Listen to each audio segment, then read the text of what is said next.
യേശുവേ നന്ദി, പരിശുദ്ധാത്മാവേ നന്ദി. പ്രിയപ്പെട്ട സഹോദരങ്ങളെ, ഇന്ന് നമ്മൾ ചിന്തിക്കുന്ന വിഷയം യേശയ്യായുടെ പ്രവചനം 1-ാം അധ്യായം 19-ാമത്തെ തിരുവചനം. യേശയ്യാ പ്രവാചകനിലൂടെ കർത്താവ് തൻ്റെ പ്രിയപ്പെട്ട ജനത്തിന് അനുഗ്രഹം പ്രാപിക്കാനുള്ള ഒരു പ്രധാനപ്പെട്ട ദൂത് നൽകുകയാണ്. വചനപ്രകാരം പഠിപ്പിക്കുകയാണ്: അനുസരിക്കാൻ സന്നദ്ധരെങ്കിൽ നിങ്ങൾ ഐശ്വര്യം ആസ്വദിക്കും. Hallelujah, hallelujah. അനുസരിക്കാൻ സന്നദ്ധരെങ്കിൽ നിങ്ങൾ ഐശ്വര്യം ആസ്വദിക്കും. ഈ ഒരു വചനത്തിൻ്റെ അന്തരാർത്ഥങ്ങളിലേക്ക് നമ്മുടെ ഹൃദയങ്ങളെ കർത്താവ് നയിക്കുവാൻ, ഈ വചനം പാലിച്ച് ജീവിതത്തിൽ വലിയ ദൈവകൃപ നേടുവാൻ ആഗ്രഹിച്ച് കരങ്ങൾ ഉയർത്തി നമുക്ക് കർത്താവിനെ സ്തുതിക്കാം. Hallelujah, hallelujah, hallelujah. യേശുവേ, യേശുവേ, യേശുവേ, യേശുവേ. Hallelujah, hallelujah, hallelujah, hallelujah, hallelujah. കർത്താവേ, അവിടുത്തെ കൃപയാ നിറയ്ക്കണമേ. വചനം സ്വീകരിക്കേണ്ട ഹൃദയങ്ങളെ തുറക്കണമേ. കർത്താവേ, വചനം സ്വീകരിക്കേണ്ട അഭിഷേകം ചെയ്യണമേ. Hallelujah, hallelujah. അനുസരിക്കാൻ സന്നദ്ധരെങ്കിൽ നിങ്ങൾ ഐശ്വര്യം ആസ്വദിക്കും.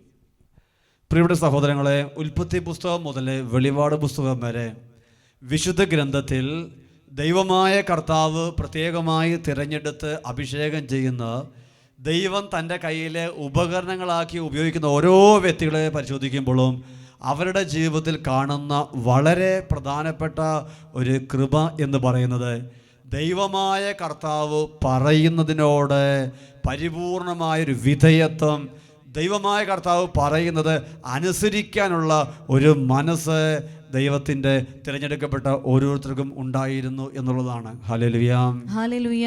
പഴയ നിയമത്തിൽ നിയമാവർത്തന പുസ്തകത്തിൽ 28-ാം അധ്യായത്തിൽ 1-ാമത്തെ വാക്യത്തിൽ വചനം പ്രകാരം പഠിപ്പിക്കുകയാണ്: നിന്റെ ദൈവമായ കർത്താവിൻ്റെ വാക്ക് കേട്ട് ഇന്ന് ഞാൻ നിനക്ക് നൽകുന്ന കൽപ്പനകളെല്ലാം സൂക്ഷ്മമായി പാലിക്കുമെങ്കിൽ അവിടുന്ന് നിന്നെ ഭൂമിയിലെ മറ്റെല്ലാ ജനതകളേക്കാൾ ഉന്നതനാക്കും.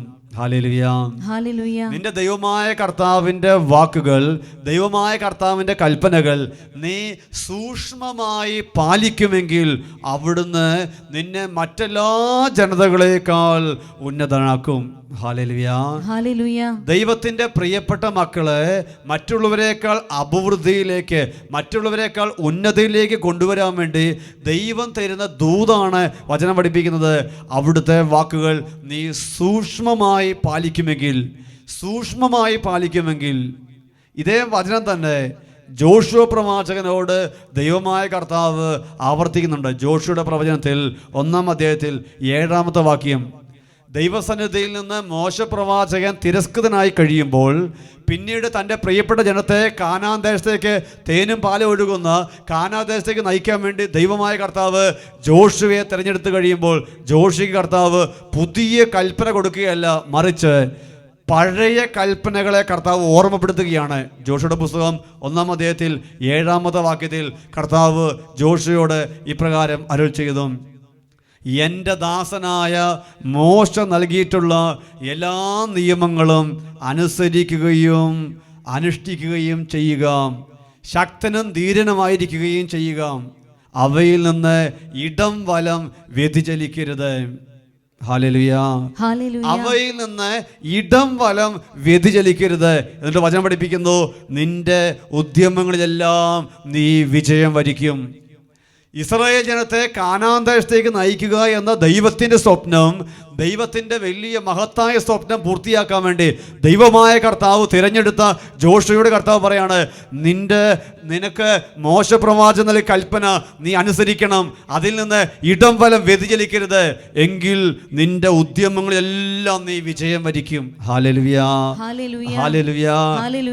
പഴയ നിയമത്തില് ദൈവം തിരഞ്ഞെടുത്ത പ്രവാചകനായ മോശയോട് നൽകപ്പെട്ട കൽപ്പനയെ ഇത്രയധികം ശ്രദ്ധിക്കണമെന്ന് ദൈവമായ കർത്താവ് ജോഷുവയോട് പറയുകയാണ്. അങ്ങനെയാണെങ്കിൽ പുതിയ നിയമത്തിൽ ഹെബ്രായ ലേഖനത്തിൽ വചനം പഠിപ്പിക്കുന്നുണ്ടല്ലോ, പൂർവ്വകാലങ്ങളിൽ പ്രവാചകന്മാരിലൂടെ ദൈവമായ കർത്താവ് നമ്മളോട് സംസാരിച്ചു, എന്നാൽ ഈ നാളുകളിൽ തൻ്റെ പുത്രൻ വഴി അവിടുന്ന് നമ്മളോട് സംസാരിച്ചു. പ്രവാചകന്മാർ വഴി കൽപ്പിച്ച കാര്യങ്ങളിൽ ഇത്രയധികം ശ്രദ്ധ പുലർത്തണമെന്ന് കർത്താവ് പറഞ്ഞിട്ടുണ്ടെങ്കിൽ തൻ്റെ പുത്രനായ ഏകജാതനായ യേശു വഴി നൽകിയ കൽപ്പനയെ എത്രയധികം നമ്മൾ പാലിക്കണം. ഹല്ലേലൂയ. അങ്ങനെയാണെങ്കിൽ യേശു വഴി കർത്താവ് നൽകിയ, പിതാവായ ദൈവം നൽകിയ കൽപ്പന എന്താണ്? 3 വർഷം ഈശോ പരസ്യ ജീവിതകാലത്ത് ഒത്തിരിയേറെ കാര്യങ്ങൾ ശിഷ്യന്മാരെ പഠിപ്പിച്ചു. എന്നാൽ ഉയർത്തെഴുന്നേറ്റ ഈശോ തൻ്റെ പ്രിയപ്പെട്ട ശിഷ്യന്മാർക്ക് കൊടുത്ത 2 സുപ്രധാന കൽപ്പനയുണ്ട്. അതിൽ ഒന്ന് നടപടി പുസ്തകത്തിൽ 1-ാം അധ്യായം 4 മുതലുള്ള വാക്യങ്ങളിലാണ്. 4-5 വാക്യങ്ങളിൽ വചനം പഠിപ്പിക്കുന്നു. ഈശോ തൻ്റെ ശിഷ്യന്മാരെ അടുത്ത് വന്നപ്പോൾ അവരോടൊപ്പം ഭക്ഷണം തിരിക്കുമ്പോൾ അവരോട് കൽപ്പിച്ചു, നിങ്ങൾ ജെറുസലേം വിട്ടു പോകരുത് എന്നുള്ളത്. 1-ാമത്തെ കൽപ്പന ജെറുസലേം വിട്ടു പോകരുത് എന്നുള്ളതായിരുന്നു. അതുപോലെ ഈശോ ഉയർത്തെഴുന്നേറ്റ ഈശോ ശിഷ്യന്മാർക്ക് കൊടുത്ത കൽപ്പന എന്താണെന്ന് എല്ലാ സുവിശേഷകന്മാരും രേഖപ്പെടുത്തിയിരിക്കുന്നു. അതിൽ മത്തായിയുടെ സുവിശേഷം 28-ാം അധ്യായം 19 മുതൽ വാക്യങ്ങളിൽ വചനം പഠിപ്പിക്കുന്നു. ഈശോ പറഞ്ഞു, ആകയാൽ നിങ്ങൾ പോയി എല്ലാ ജനതകളെയും ശിഷ്യപ്പെടുത്തുവിൻ, പിതാവിൻ്റെയും പുത്രൻ്റെയും പരിശുദ്ധാത്മാവിൻ്റെയും നാമത്തിൽ അവർക്ക് ജ്ഞാനസ്നാനം നൽകുവിൻ, ഞാൻ നിങ്ങളോട് കൽപ്പിച്ചവയെല്ലാം അനുസരിക്കാൻ അവരെ പഠിപ്പിക്കുവിൻ. Hallelujah, hallelujah. ഉയർത്തെഴുന്നേറ്റ യേശു ശിഷ്യന്മാർക്ക് കൊടുക്കുന്ന സുപ്രധാനമായ കൽപ്പനയാണ്, നിങ്ങൾ ലോകമെങ്ങും പോയി സകല സൃഷ്ടികളോടും സുവിശേഷം പ്രസംഗിക്കണം എന്നുള്ളത്. ഇത് ഈശോ കൊടുത്ത കൽപ്പനയാണ്. എല്ലാ സുവിശേഷകന്മാരും ആവർത്തിച്ച് രേഖപ്പെടുന്ന കാര്യമാണ്. മർക്കോസിന്റെ സുവിശേഷത്തിൽ 16-ാം അധ്യായം 15-16 വാക്യങ്ങളിൽ ഇതേ കൽപ്പന അപ്പോസ്തലന്മാർ കൊടുത്തത്, അപ്പോസ്തലന്മാർ സ്വീകരിച്ചത് അവിടെ എഴുതി വെച്ചിരിക്കുകയാണ്. ലൂക്കായുടെ സുവിശേഷം 24-ാം അധ്യായം 47-48 വാക്യങ്ങളിൽ ഈശോ ഇതേ കൽപ്പന പറഞ്ഞതായി ലൂക്കാ സുവിശേഷം രേഖപ്പെടുത്തുന്നു. യോഹന്നാൻ സുവിശേഷം 20-21 ഈശോ പറഞ്ഞു, പിതാവ് എന്നെ അയച്ചതുപോലെ ഞാനും നിങ്ങളെ അയക്കുന്നു. 4 സുവിശേഷകന്മാര് വളരെ വ്യക്തമായി കൃത്യതയോടുകൂടി എഴുതി വച്ചിരിക്കുന്ന യേശുവിൻ്റെ കൽപ്പനയാണ്, നിങ്ങൾ ലോകമെങ്ങും പോയി സകല സൃഷ്ടികളോടും സുവിശേഷം പ്രസംഗിക്കുക എന്നുള്ളത്. ഹല്ലേലൂയ. പ്രിയപ്പെട്ട സഹോദരങ്ങളെ, ഇന്ന് വിശ്വാസികളുടെ കൂട്ടായ്മ ലോകത്തിൽ സഭ ക്ഷയിച്ചു പോകുന്ന ദേശങ്ങളെ നിരീക്ഷിച്ചാൽ ഒരു കാര്യം നമുക്ക് മനസ്സിലാക്കാൻ വേണ്ടി പറ്റൂ.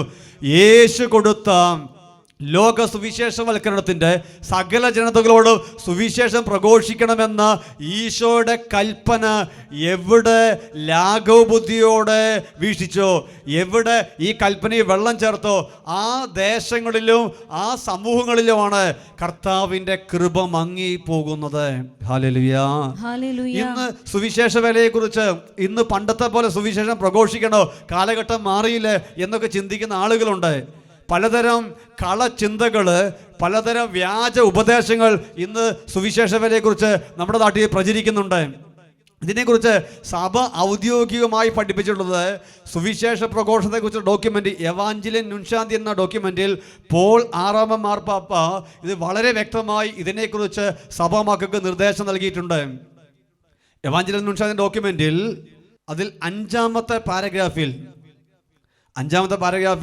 സഭ അഭിനന്ദ പിതാവിലൂടെ പ്രകാരം പഠിപ്പിക്കുകയാണ്, സുവിശേഷ സന്ദേശത്തിൻ്റെ പ്രഘോഷണം സഭയെ സംബന്ധിച്ച് ഐച്ഛികമായ ഒരു സംരംഭമല്ല. ജനങ്ങൾ വിശ്വസിച്ച് രക്ഷ നേടുന്നതിന് വേണ്ടി ദിവ്യനാഥൻ്റെ കൽപ്പന വഴി സഭയെ ഭരമേൽപ്പിച്ചിട്ടുള്ള കർത്തവ്യമാണ്. ഇത് ഐച്ഛികമായ ഒന്നല്ല, എനിക്ക് മനസ്സുണ്ടെങ്കിൽ ചെയ്യാം, എനിക്ക് മനസ്സില്ലെങ്കിൽ ചെയ്യാതിരിക്കാം, അങ്ങനെ ഒരു ചോയ്സ് ഇതിലില്ല. ഓരോരുത്തരും ഇഷ്ടമനുസരിച്ച് ചെയ്യാൻ പറ്റുന്ന കാര്യമല്ല. ഇത് കർത്താവ് ഏൽപ്പിച്ച കർത്തവ്യമാണ്. ഈ കർത്തവ്യ നിർവഹണം സഭയ്ക്ക് അനിവാര്യമത്രേ. അനിവാര്യം എന്ന് പറഞ്ഞാൽ ഒഴിവാക്കാൻ പറ്റാത്തതല്ലേ. സഭ വൃത്തിയോട് പഠിപ്പിക്കുകയാണ്, ഇത് സഭയ്ക്ക് അനിവാര്യമത്രേ, അതിന് പകരം മറ്റൊന്നില്ല. ഹല്ലേലൂയ. അതിന് പകരം മറ്റൊന്നില്ല. അത് അത്രയ്ക്കും പ്രധാനമാണ്. അതിൻ്റെ നിർവഹണത്തിൽ ഒത്തുതീർപ്പ് മനോഭാവമോ അനുനയമോ അവലംബിക്കുക സാധ്യമല്ല. മനുഷ്യൻ്റെ നിത്യരക്ഷയുടെ പ്രശ്നമാണിത്. സഭ വളരെ വ്യക്തമായി എവാഞ്ചലിസ്റ്റ് നുൻഷാന്റെ ഡോക്യുമെന്റിലൂടെ കൃത്യമായിട്ട് പഠിപ്പിക്കുകയാണ്. ഇത് ഒരിക്കലും ഒരു കോംപ്രമൈസ് ചെയ്യാൻ പറ്റാത്ത വിഷയമാണ്. ഇതിനു വേണ്ടിയിട്ടാണ് കർത്താവ് സഭയെ നിയോഗിച്ചിട്ടുള്ളത്. Hallelujah, hallelujah. ഈ ഡോക്യുമെന്റിൽ തന്നെ സഭ വളരെ വ്യക്തമായി പഠിപ്പിക്കുന്ന ഒരു കാര്യമുണ്ട്. ഓരോ കാലഘട്ടത്തിൽ സഭ അഭിമുഖീകരിക്കുന്ന ചില പ്രതിസന്ധികളെ കുറിച്ച് മാർപ്പാപ്പ പറയുമ്പോൾ എവാഞ്ചലിസ്റ്റ് നുൻഷാന്റെ ഡോക്യുമെന്റിൽ 32-ാമത്തെ പാരഗ്രാഫിൽ സഭ വളരെ വ്യക്തമായി ചില തെറ്റായ മാതൃകകളെ സൂചിപ്പിക്കുകയാണ്. മനുഷ്യൻ്റെ ഡെവലപ്മെൻറ്റ് മാത്രം നോക്കിയാൽ മതി, മനുഷ്യൻ്റെ ഈ ഭൂമിയിലെ ജീവിതത്തെ എങ്ങനെയും കെട്ടിപ്പടുത്താൽ മാത്രം മതി എന്നൊക്കെ ചിന്തിച്ച് മനുഷ്യ കേന്ദ്രീകൃതമായ ഒരു ശുശ്രൂഷ മനോഭാവം ഇന്ന് അനേക സ്ഥലങ്ങളിൽ പൊങ്ങി വരുന്നുണ്ട്. ഇതിനെക്കുറിച്ച് മാർപ്പാപ്പ വളരെ കൃത്യമായ ഡോക്യുമെൻ്റ് പഠിപ്പിക്കുകയാണ്. മനുഷ്യൻ്റെ ആധ്യാത്മികവും മതപരവുമായ പരിഗണന മാറ്റിവെച്ചിട്ട് സാമൂഹികവും രാഷ്ട്രീയവുമായ പ്രവർത്തനങ്ങളിൽ സഭ ഏർപ്പെടണമത്രേ. അവൻ്റെ നിത്യരക്ഷയുടെ കാര്യം മറന്ന് ഐഹിക ജീവിത സുരക്ഷിതത്വം നേടുന്നതിന് മാത്രം പരിശ്രമിക്കണമെന്ന് പോലും. അങ്ങനെ കേവലം മനുഷ്യനെ കേന്ദ്രീകരിച്ചുള്ള ഒരു വീക്ഷണമായി സഭയുടെ ദൗത്യം ചുരുക്കുവാനാണ് അവരുടെ ശ്രമം. എന്നിട്ട് മാർപ്പാപ്പ തുടരുകയാണ്, സഭയുടെ അസ്തിത്വത്തിൻ്റെ അടിസ്ഥാനപരമായ അർത്ഥത്തെയും അതിൻ്റെ പ്രത്യേകതരമായ ദൗത്യത്തെയും നശിപ്പിക്കുന്ന ഒരു വീക്ഷണഗതിയാണ് ഇത്. Hallelujah, hallelujah. ആത്മാവിൻ്റെ രക്ഷയ്ക്ക് വേണ്ടി, നിത്യജീവന് വേണ്ടി കർത്താവ് സഭയെ നിയോഗിച്ചിട്ട് ആ ഒരു ദൗത്യം ഏൽപ്പിച്ചിട്ട് ആ ദൗത്യം മറന്ന് ഈ ഭൂമിയിലെ 50-100 വർഷം കഴിഞ്ഞാൽ ഒരു വ്യക്തി ഉപേക്ഷിച്ച് യാത്ര പറഞ്ഞു പോകേണ്ട ഈ ഭൂമിയിലെ ജീവിതത്തെ മാത്രം സുരക്ഷിതമാക്കുവാൻ വേണ്ടി അധ്വാനിക്കാനുള്ള ഒരു പ്രലോഭനം ഇന്ന് അനേകം ദൈവമക്കളുടെ മുൻപിലുണ്ടെന്ന് സഭ വളരെ വ്യക്തമായിട്ട് പഠിപ്പിക്കുകയാണ്. കഴിഞ്ഞ 25 വർഷങ്ങളിലായി ഇറ്റലിയിലുള്ള ഒരു സ്റ്റെഫാനോ ഗോപി എന്നൊരു വൈദികന് മാതാവ് കൊടുത്ത സന്ദേശങ്ങളിൽ MMB മൂവ്മെൻറ്റിൽ, മരിയം മൂവ്മെൻറ്റ് ഓഫ് പ്രീസ്റ്റ് എന്ന മൂവ്മെൻറ്റിൽ ആ വൈദികരോട് ദിവ്യനാഥ സംസാരിക്കുന്നു എന്ന പുസ്തകത്തിൽ സ്റ്റെഫാനോ ഗോപി എന്ന വൈദികന് മാതാവ് കൊടുത്ത 600-ലധികം സന്ദേശങ്ങളെക്കുറിച്ച് വിവരിക്കുന്നുണ്ട്. ആ പുസ്തകത്തിൽ ഈ സ്റ്റെഫാനോ ഗോപി എന്ന വൈദികരോട് മാതാവ് പറയുന്നൊരു പ്രത്യേക കാര്യമുണ്ട്. എൻ്റെ ശത്രുവായ പിശാച് വളരെ കൗശലക്കാരനാണ്. ആത്മാക്കളുടെ രക്ഷയ്ക്ക് വേണ്ടി, ആത്മാക്കളെ നിത്യജീവനോട് നേടുവാൻ വേണ്ടി ഞാൻ പ്രത്യേകം തിരഞ്ഞെടുത്ത എൻ്റെ പുരോഹിതരുടെ സമയത്തെ മുഴുവൻ പിശാച് പാവപ്പെട്ടവരുടെ ഉന്നമനത്തിനും ചൂഷിതരുടെ മോചനത്തിനും വേണ്ടി മാത്രം മാറ്റിവെക്കുന്നതിന് വേണ്ടി അവൻ പ്രലോഭിച്ച് കെണിയിൽപ്പെടുത്തിയിരിക്കുന്നു. അതുവഴി ആഴമായ മുറിവേറ്റ് മാരകമായ നാശത്തിൻ്റെ വക്കിൽ കഴിയുന്ന ആത്മാക്കളെ രക്ഷയ്ക്ക് വേണ്ടി അധ്വാനിക്കാൻ അവർക്ക് സമയം കിട്ടാത്ത വിധത്തിൽ പിശാച് അവരെ വഴിതെറ്റിച്ചിരിക്കുന്നു എന്ന്. പ്രിയപ്പെട്ട സഹോദരങ്ങളെ, പിശാച് പ്രഭാപൂർണനായ മാലാഖയുടെ വേഷത്തിൽ വരുന്നു എന്ന് പറയുന്നത് ഇത് തന്നെയല്ലേ? ഈ ഭൂമിയിൽ ഈ ശരീരത്തിൻ്റെ കാര്യം, കുടുംബത്തിൻ്റെ കാര്യം, ഭൗതികമായ 50-100 വർഷം കഴിഞ്ഞാൽ എന്നേക്കുമായി ഉപേക്ഷിച്ചു പോകേണ്ട ഈ ലോകത്തിൻ്റെ കാര്യങ്ങൾക്ക് വേണ്ടി മാത്രം ആത്മാക്കളുടെ രക്ഷയ്ക്ക് വേണ്ടി അധ്വാനിക്കാൻ വേണ്ടി ഇറങ്ങിത്തിരിച്ച വ്യക്തികളുടെ സമയവും സമ്പത്തും കഴിവും ആരോഗ്യവും കൂടി മാറ്റിവെച്ച് ആത്മാവിൻ്റെ രക്ഷയ്ക്ക് വേണ്ടി അധ്വാനിക്കാൻ പറ്റാത്ത വിധം ഇന്ന് പിശാച് നമ്മളെ കെണിയിൽ അകപ്പെടുത്തിയിട്ടില്ലേ എന്ന് ചിന്തിക്കണം. ഹല്ലേലൂയ. ജോഷുവോട് കർത്താവ് പറഞ്ഞു, എൻ്റെ ദാസനായ മോശ നൽകിയ കൽപ്പനയിൽ നിന്ന് ഇടം വലം വ്യതിചലിക്കരുത്, ഇടം വലം വ്യതിചലിക്കരുത്.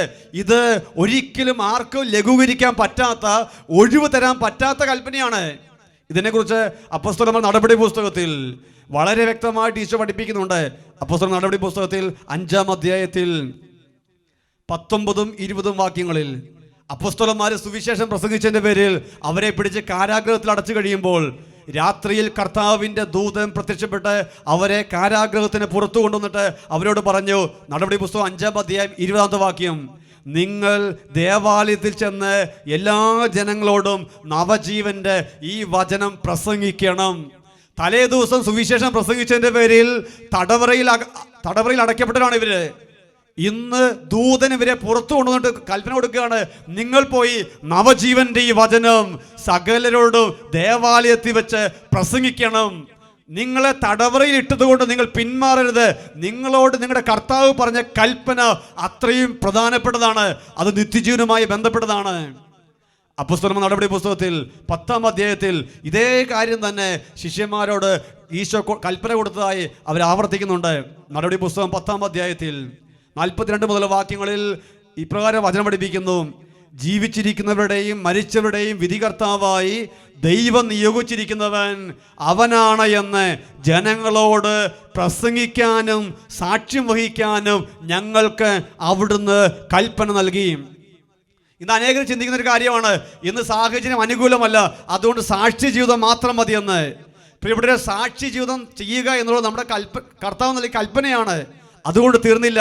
വചനം പഠിപ്പിക്കുന്നു, സാക്ഷ്യം വഹിക്കുവാനും വചനം പ്രസംഗിക്കുവാനും അവിടുന്ന് ഞങ്ങൾക്ക് കൽപ്പന നൽകി. ജീവിച്ചിരിക്കുന്നവരുടെയും മരിച്ചവരുടെയും വിധികർത്താവായി ദൈവം നിയോഗിച്ചിരിക്കുന്നവൻ അവിടുന്നാണ് എന്ന് ജനങ്ങളോട് പ്രസംഗിക്കാനും സാക്ഷ്യം വഹിക്കാനും. പ്രസംഗത്തിന് പകരമല്ല സാക്ഷ്യം, സാക്ഷ്യത്തിന് പകരമല്ല പ്രസംഗം. ഇത് രണ്ടും കർത്താവ് നമ്മളിൽ നിന്ന് ആവശ്യപ്പെട്ടിട്ടുണ്ട്. ഹല്ലേലൂയ. ഇതിനെക്കുറിച്ച് എവാഞ്ചലിസ്റ്റ് അനൗൺസിംഗ് ഡോക്യുമെന്റിൽ 22-ാമത്തെ പാരഗ്രാഫിൽ മാർപ്പാപ്പ വളരെ വ്യക്തമായിട്ട് പഠിപ്പിക്കുന്നു, മേൽപ്പറഞ്ഞ സാക്ഷ്യം കൊണ്ട് സുവിശേഷവൽക്കരണം പൂർണ്ണമാകുന്നില്ല. കാരണം സാക്ഷ്യം എത്ര നല്ലതായിരുന്നാലും സാഹചര്യങ്ങൾക്കനുസരിച്ച് വിശുദ്ധീകരിച്ച് ബോധ്യപ്പെടുത്താതിരുന്നാൽ കാലാന്തരത്തിൽ അത് ബലശൂന്യമായി പരിണമിച്ചെന്ന് വരാം. വചനം പ്രസംഗിച്ചു കൊടുത്തില്ലെങ്കിൽ സാക്ഷ്യം കാലാന്തരത്തിൽ ബലശൂന്യമായി വരാം. എന്നിട്ട് മറുപടി പഠിപ്പിക്കുകയാണ് എവാഞ്ചലിസ്റ്റ് അനൗൺസിംഗ് 54-ാമത്തെ പാരഗ്രാഫ്: ഓരോ ദിവസവും വിശ്വാസത്തിന് പോഷണം നൽകി സംരക്ഷിച്ചു കൊണ്ടിരുന്നില്ലെങ്കിൽ അത് ശ്വാസം മുട്ടിയോ പട്ടിണി മൂലമോ നശിച്ചു പോയെന്ന് വരാം. സാക്ഷ്യം മാത്രം പോരാ, വിശ്വാസത്തെ പോഷിപ്പിക്കുവാൻ വചനം പ്രഘോഷിക്കണം, യേശു ഏകരക്ഷ കർത്താവെന്ന് പ്രഘോഷിക്കണം, നിത്യജീവന്റെ വചസ്സുകൾ പ്രഘോഷിക്കണം. അതല്ലെങ്കിൽ ആത്മാവ്, വിശ്വാസം ശ്വാസം മുട്ടി നശിച്ചു പോയേക്കാമെന്ന് സഭ തൻ്റെ ഡോക്യുമെന്റിൽ വളരെ വ്യക്തമായിട്ട് പഠിപ്പിക്കുകയാണ്. പ്രിയപ്പെട്ട സഹോദരങ്ങളെ, കണ്ണുകളടയ്ക്കാം, കരങ്ങൾ ഹൃദയത്തോട് ചേർത്ത് പിടിക്കാം. അനുസരിക്കാൻ സന്നദ്ധരെങ്കിൽ നിങ്ങൾ ഐശ്വര്യം ആസ്വദിക്കുന്ന കർത്താവ് പറഞ്ഞു. 10 കൽപ്പനയുടെ ലംഘനമൊക്കെ നോക്കി നമ്മൾ കുമ്പസാരക്കുള്ളിലേക്ക് പോകുന്നതാണ്. എന്നാൽ ഉയർത്തെഴുന്നേറ്റ ഈശോ, സ്വർഗത്തിൻ്റെയും ഭൂമിയിലുള്ള സകല അധികാരവും നൽകപ്പെട്ട ഈശോ നമുക്ക് നൽകിയ സുപ്രധാന കൽപ്പനയാണല്ലോ, നിങ്ങൾ പോയി സകല സൃഷ്ടികളോട് സുവിശേഷം പ്രസംഗിക്കുക എന്നുള്ളത്. ഈ ഒരു വചനം പാലിക്കാൻ, ഈ ഒരു കൽപ്പന പാലിക്കാനുള്ള കൃപയ്ക്ക് ആഗ്രഹിച്ച്, അതിനാവശ്യമായ അഭിഷേകത്തിനോട് ആഗ്രഹിച്ച് കരങ്ങൾ ഉയർത്തി കർത്താവിനെ സ്തുതിക്കുക. Hallelujah, hallelujah, hallelujah. കർത്താവേ, ഭയമെടുത്തു മാറ്റണമേ, ആഗ്രഹം എടുത്തു മാറ്റണമേ, ലോകത്തെ കുറിച്ചുള്ള വ്യഗ്രത, ജീവിത വ്യഗ്രത എടുത്തു മാറ്റണമേ കർത്താവേ. ജീവൻ കൊടുത്തു ഈശോയെ അനുസരിക്കാനുള്ള കൃപ ഞങ്ങൾക്ക് നൽകണമേ കർത്താവേ. Hallelujah, hallelujah. യേശുവേ ആരാധന, യേശുവേ ആരാധന. ഹല്ലേലൂയ.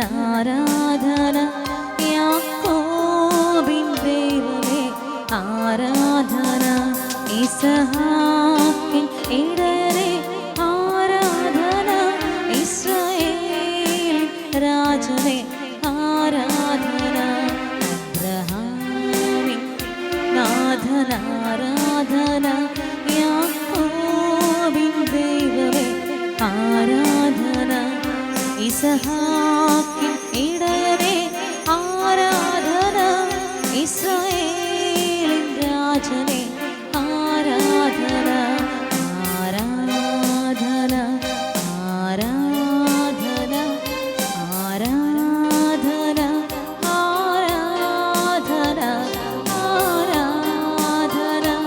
ആരാധന, ആരാധന, ആരാധന, ആരാധന. കരങ്ങളുയർത്തി ഈശോയെ സ്തുതിച്ച് അവിടുത്തെ കാരുണ്യങ്ങളെ സ്വീകരിക്കാം. Hallelujah, hallelujah, hallelujah. കർത്താവേ, ഈ ശുശ്രൂഷകളെല്ലാം ദൈവമക്കളെ നിയോഗങ്ങളെ അങ്ങയുടെ സന്നിധിയിലേക്ക് സമർപ്പിക്കുന്നു. കൃപ ചൊരിയണമേ കർത്താവേ. എന്നെ വിളിക്കുക, ഞാൻ മറുപടി തരുന്ന വചനപ്രകാരം അങ്ങയുടെ സന്നദ്ധയിൽ അങ്ങയുടെ കരുണയ്ക്ക് വേണ്ടി യാചിക്കുന്ന ഓരോ വ്യക്തികളുടെ മേൽ, കുടുംബങ്ങളുടെ മേൽ കരുണയായിരിക്കണമേ കർത്താവേ. യേശുവേ, യേശുവേ, യേശുവേ, യേശുവേ, യേശുവേ. ആരാധന, ആരാധന. കർത്താവിൻ്റെ സന്നദ്ധയിൽ നമ്മുടെ ജീവിതങ്ങളെ നമുക്ക് പരിപൂർണമായും സമർപ്പിക്കാം. ജോഷയോട് കർത്താവ് കൊടുത്ത കൽപ്പനയും നിയമോധന പുസ്തകത്തിൽ കൊടുത്ത കൽപ്പനയും സുവിശേഷങ്ങളിലും നടപടി പുസ്തകങ്ങളിലും കർത്താവ് പുതിയ നിയമത്തിൽ കൽപ്പനയും വചനത്തിലെ ഓരോ കൽപ്പനയും ദൈവമക്കൾ അനുസരിക്കാൻ വേണ്ടിയുള്ളതാണ്. അതിൽ നിന്ന് വള്ളിപുള്ളി മാറ്റാൻ നമുക്ക് അനുവാദമില്ല. ഇടം വലം വ്യതിചലിക്കാൻ അനുവാദം കർത്താവ് തന്നിട്ടില്ല. വചനമനുസരിച്ചവരെല്ലാം വിശുദ്ധ ഗ്രന്ഥത്തിൽ അനുഗ്രഹം പ്രാപിച്ചിട്ടുണ്ട്. വചനമനുസരിക്കാതെ പോയവരെല്ലാം ദൈവം നൽകിയ കൃപ നഷ്ടപ്പെടുത്തി കളഞ്ഞിട്ടുണ്ട്. ഈ സമയം കർത്താവിനോട് പ്രാർത്ഥിക്കാം. പത്രോസ് അപ്പോസ്തലൻ ഒത്തിരി ആഗ്രഹിച്ച വ്യക്തിയാണ് ഈശോയ്ക്ക് വേണ്ടി ജീവിതത്തിൽ ഒരിക്കലും തള്ളി പറയാതെ ഈശോയുടെ കൂടെ ജീവിക്കാൻ വേണ്ടി. എങ്കിലും പത്രോസ് തള്ളി പറഞ്ഞു. തോമസ് ലീഗ ഈശോയ്ക്ക് വേണ്ടി ഈശോയുടെ കൂടെ പോയി മരിക്കാൻ വേണ്ടി വലിയ ആഗ്രഹം ഉണ്ടായിരുന്ന വ്യക്തിയാണ്. എങ്കിലും പ്രതിസന്ധി വന്നപ്പോൾ പതറിപ്പോയി. അവർ ശക്തി പ്രാപിച്ച് പരിശുദ്ധാത്മാവ് വന്നപ്പോഴാണല്ലോ. നമുക്ക് കർത്താവിനോട് പ്രാർത്ഥിക്കാം. കർത്താവ്, ഇവിടുത്തെ വാഗ്ദാനമായ പരിശുദ്ധാത്മാവ് ഞങ്ങളെ നിറയ്ക്കണമേ. അവിടുത്തെ വാഗ്ദാനമായ പരിശുദ്ധാത്മാവ് ഞങ്ങളെ സഹായിക്കണമേ. അവിടുത്തെ പരിശുദ്ധാത്മാവിന് ഞങ്ങളുടെ ജീവിതങ്ങളെ അവിടുന്ന് ക്രമപ്പെടുത്തണമേ. ഓരോരുത്തരും വലിയ ആഗ്രഹത്തോടെ പ്രാർത്ഥിക്കുന്നു. കരങ്ങൾ ഹൃദയത്തോടെ ചേർത്ത് ദാഹിക്കുന്ന ഹൃദയത്തോടെ ഈശ്വരത്തിലായിരിക്കും. സഹായകൻ പരിശുദ്ധാത്മാവേ, സഹായകൻ പരിശുദ്ധാത്മാവേ, പറന്നിറങ്ങുകദാസരിലായി ദേവപിതാവിൻ വാഗ്ദാനമേ, ചൊരിയണമേ വന്നഭിഷേകം പരിശുദ്ധാത്മാവേ, പറന്നിറങ്ങണമേ ദാനവരങ്ങൾ നീ ദാസർക്കേകണമേ പരിശുദ്ധാത്മാവേ, പറന്നിറങ്ങണമേ ദാനവരങ്ങൾ നീ ദാസർക്കേകണമേ. ഓരോ വ്യക്തികൾ കർത്താവിൽ സ്വന്തം ആഗ്രഹങ്ങൾ സമർപ്പിക്കുക. ഏതൊക്കെ മേഖലയിലാണോ പ്രവർത്തിക്കുന്ന ആ മേഖലയിൽ ഈശോയ്ക്ക് സാക്ഷ്യം വഹിക്കാനുള്ള കൃപയ്ക്ക് വേണ്ടി പ്രാർത്ഥിക്കുക. ജീവിതത്തിൻ്റെ വിശുദ്ധി കൊണ്ട്, ജീവിതം സന്മാർഗ്ഗം വഴി സാക്ഷ്യം വഹിക്കുക. യേശു ഏകരക്ഷനാണെന്ന് പറയാൻ പറ്റുന്നിടത്ത് യേശുവിനെ കുറിച്ച് പറയാം. ധൈര്യം നൽകി നയിക്കണമേ, ഭീരുത്വത്തിൻ ചങ്ങല മാറ്റി ധൈര്യം നൽകി നയിക്കണമേ, ആകുല ചിന്തകളാകെയകറ്റി വിശ്വാസത്തിൻ വരമേകൂ, വിശ്വാസത്തിൻ വരമേകൂ പരിശുദ്ധാത്മാവേ, പറന്നിറങ്ങണമേ ദാനവരങ്ങൾ നീ ഈശോ ആശീർവദിക്കുന്ന സമയത്ത് ഓരോരുത്തരും സ്വന്തം ജീവിതത്തിൽ എല്ലാ ആഗ്രഹങ്ങളും നിയോഗങ്ങളും വിശ്വാസത്തിലേക്ക് കൊടുത്തുകൊണ്ട് കരങ്ങളുയർത്തി അവിടുത്തെ സ്തുതിച്ച് അവിടുത്തെ ആശീർവാദം സ്വീകരിക്കുക. Hallelujah, hallelujah. നിങ്ങൾ അനുഗ്രഹിക്കുന്നവരെ അനുഗ്രഹിക്കുന്ന വചനത്താൽ കർത്താവേ, അങ്ങയുടെ സാന്നിധ്യത്തിൽ അങ്ങയുടെ നാമത്തിൽ ശുശ്രൂഷ മകൾ സകലരെ അനുഗ്രഹിക്കുന്നു.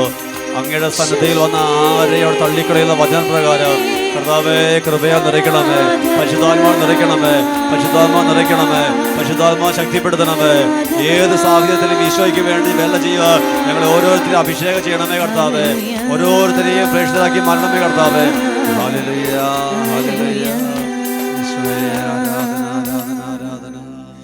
ഭീരുത്വത്തിൻ ചങ്ങല മാറ്റി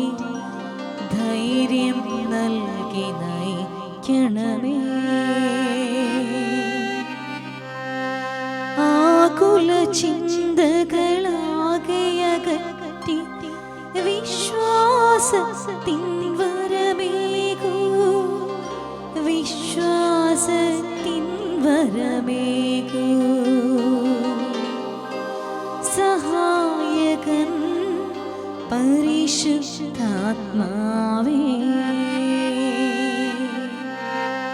സഹായകൻ പരിശുദ്ധാത്മാവേ.